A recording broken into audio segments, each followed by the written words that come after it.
రేవంత్ రెడ్డి తమ్ముడు ఇప్పుడే న్యూస్లో చూశాను.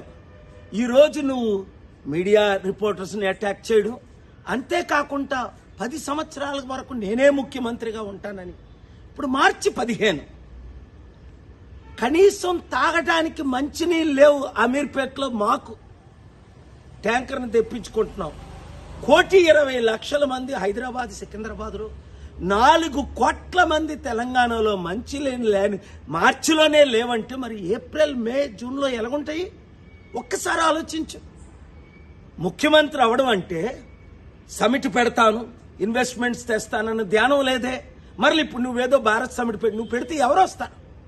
ఒకసారి అర్థం చేసుకో, దేవుడు మనల్ని ఎందుకు కలిపాడు. నేను పోటీ చేయకుండా వరంగల్లో నీకు ఎందుకు మద్దతు ఇచ్చాను?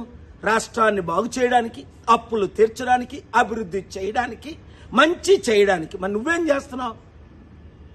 బీజేపీ వాళ్ళు గెలిపిస్తున్నావు. అలాగే రాహుల్ గాంధీకి, కాంగ్రెస్కి మూటలు మోస్తున్నావు అని అందరూ చెప్తున్నారు. ఇప్పుడు దోచుకోవడం, దాచుకోవడం, పంచిపెట్టడమేనా, లేదా ప్రజల మీద ధ్యానం ఉందా?